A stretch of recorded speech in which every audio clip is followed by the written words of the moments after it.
Page 24, German dance. Let's look this over and see what we have here. I see it's about 4 lines of music. It's longer than that because of the repeat signs, but it's 4 lines of music to learn. The clef signs starting, they're treble and treble. It's treble, clef, and both. Now, if you look at the third line, you'll see it goes to bass, clef, and treble, but we'll talk about that later. So just keep in mind, it starts out in treble, clef, and both stems. There's no sharps or flats in the key signature, so it's either in the key of C major or A minor. If you look at the end, the last measure at the bottom, we're here on C's. It's kind of on a C chord. We're not using all the notes, but it's part of a C chord. I'm guessing this is in C major. However, do both scales, C major and A minor, because those are the 2 scales with no sharps or flats. Do them 1 octave up and down like I explained in the video. And 3/4 time signature, and we have a pickup beat. So we're coming in on beat 3. Well, this piece is also in sections. I've talked about sections briefly. It's like chapters in a book. You can have sections in a piece of music. The first 2 lines are a section. The second 2 lines are a section. Now, we'll get more into how to identify sections later on. I just want you to understand that the pickup beat is for the section. And if you look at the end of the second line where the section ends, there's only 2 counts in that measure. But then in the third line, there's another pickup beat for that section, but then at the bottom, there's another measure with 2 counts in it. So all in all, there's a total of 3 counts in every measure, and that's what we're after. We're coming in on beat 3. We'll take it 1 hand at a time because we're moving around a bit. I'm going to connect everything I can at first. So they want 2-1. I like that fingering. I like using different fingers on repeated notes anyway. We'll get more into that a little later. Some people don't. No, I'm going to use the same finger. It's a personal thing. If you want to use thumb on both, go ahead. But I'm going to do the 2-1 like it says. 1, 2, 3, and then 1 and 2 and.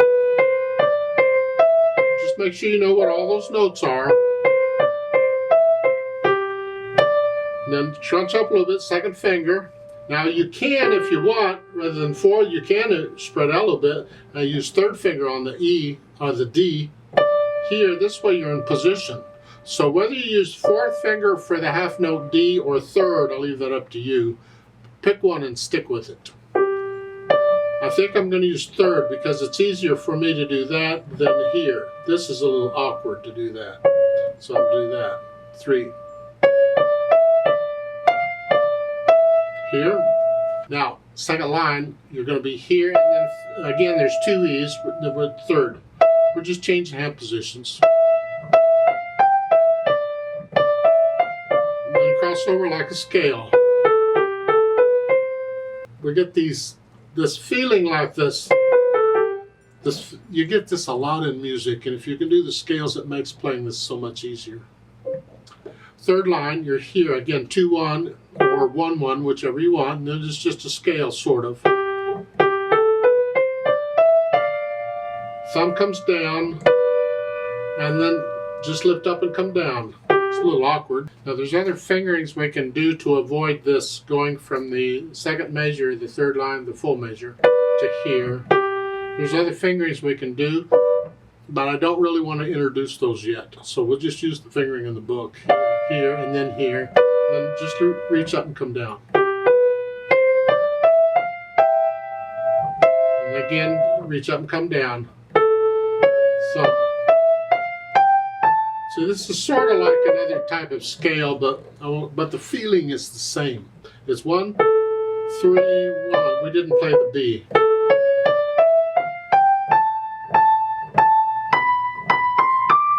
I trust you know what these notes up here are in the music, way up there on the ledger lines. You've had these before. You need to memorize those if you don't know what they are. Left hand. Left hand's just got the broken chords. You got a C chord. All those notes together in that measure is a C chord. And when you don't play them at the same time, we call it a broken chord. Not because it's busted. It simply means that we've split it up a little bit. Here. And then little finger comes down.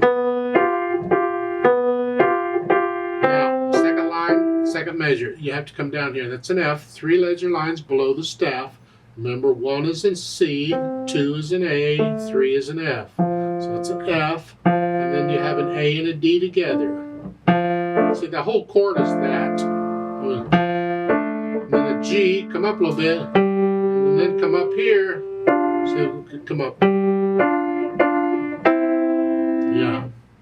Third line, you're down G's. 1 and then 2 measures later, C's. And then that little finger comes up and here. So we still got the octaves, but now they're broken octaves. And then this chord at the end, toward the end, second, you have a G, a D, and an F. Remember the technique for figuring out what a chord is. When you see chords you don't know what they are, you spell out the chord. Start with the bottom note, and you take the next, and the next, and the next, and the next, whatever. And you figure them out one note at a time. So in here, the next to the last measure at the bottom, you have a G, a D, and an F. That's the chord. It's the same chord we had up above in the second line next to the last measure here.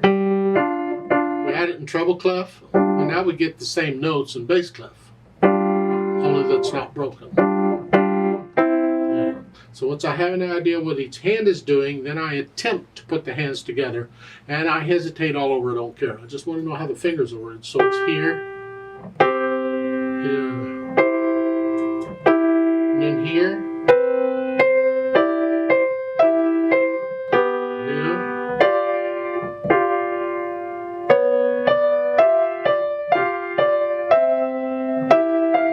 the idea. Now this left hand in the third line is moving around a bit, but you have a quarter rest or a measure rest. You got plenty of time. When you move is up to you. I usually wait till the end of it. So in the third line, I'm here. My hand is wherever, and sometime as I'm doing this, I'm getting it down. Because this, I should be able to do this pretty much without thinking. It's just a scale. And that lets me get my time enough to focus on the left hand to get it down. Here. And then as I'm doing this one, again, I got time, because this is, once I get to here, it's just a scale. So as I'm playing this, I get the left hand down. And then I got to move both hands a little bit. You may have to practice that. You're from here to here. You scrunch up a little bit here. Because there can't be any hesitations because you're moving around. So you may have to practice the hand moves. You put the hands together. I already did. Then go back over it slowly and carefully and work out the hesitations. Now when a piece is in sections like this, I strongly recommend when you're working on it, do it a section at a time. So get these first 2 lines down with no hesitations. And once you can do that, put them aside. Don't play them anymore. Then focus on the second 2 lines. Get those down with no hesitations. Don't always keep going back to the beginning. That's a real poor way to practice. It's inefficient. So once you've got the first section down, put it aside. Focus on the second section only. Start with the second section. And when you can do that one with no hesitations, then go back and put it all together. You'll find you can still play the first section. It won't go away that quickly. Unless it takes you a couple months to get the second section, and then you might have to work on the first section again for a little bit. But once you can play the whole thing with no hesitations, then we'll think about the articulation. Slurs, did I say that? Okay. I see staccatos and slurs and accents pretty much. The accent, just give it a little extra, just a little louder. So staccato. Play that C just a little louder. Just a little, and the left hand, staccato.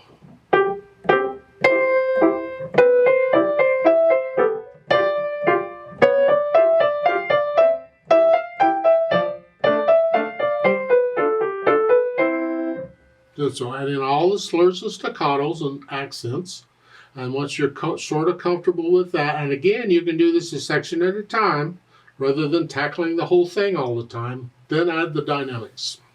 F at the beginning is forte or loud, and that's the melody, which is the right hand.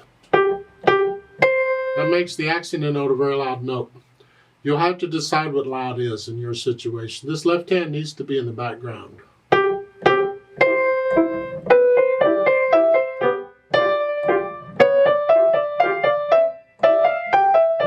get to the third line, not soft. The accent note would be a moderately soft, because the accent just takes it up a notch from where you're at. The left hand has to be soft.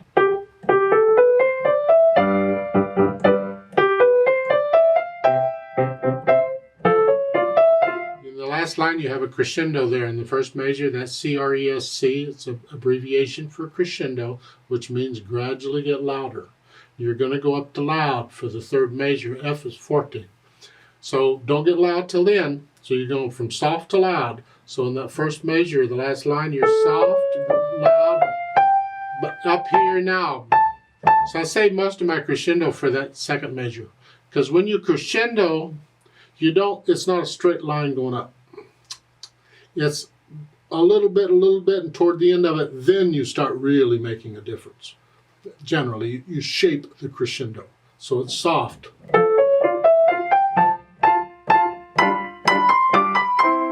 The left hand stays out of the way. It's the right hand I'm focusing on here. Then once I have the dynamics in, then I think about the speed, and this is just in the middle. Moderato is just a moderate speed in the middle. Think of people in a dancing. It's not a fast dance. It's not a slow dance. They're just dancing along.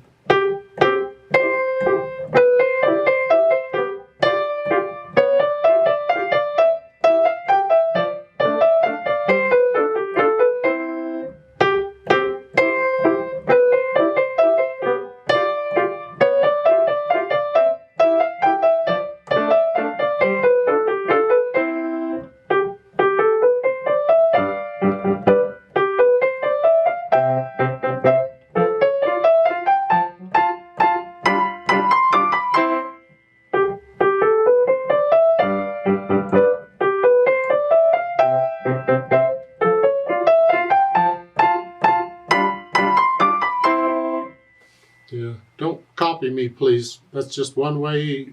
You try it at your speed.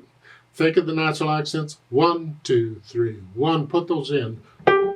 2 here. Of course, the accent throws it off a little bit, but you still want to feel the natural accent.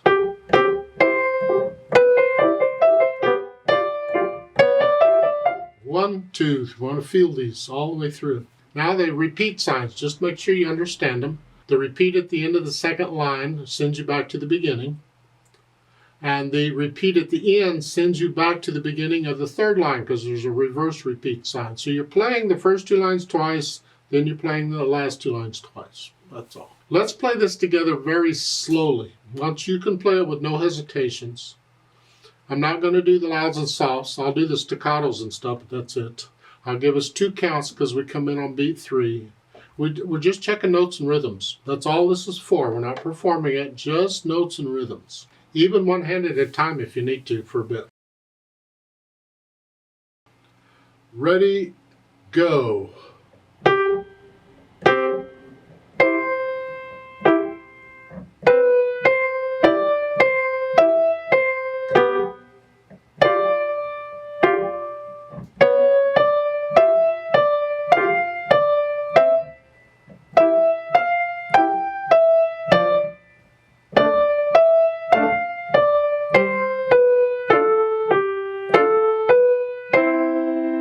Repeat.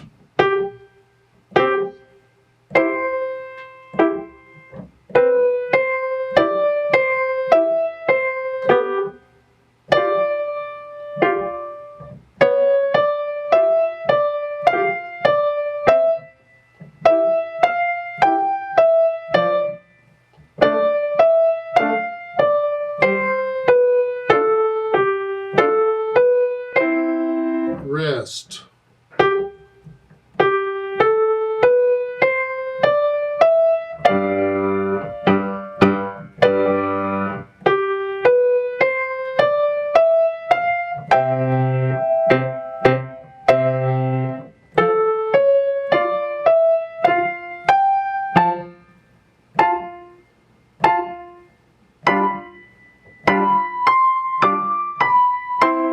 Repeat.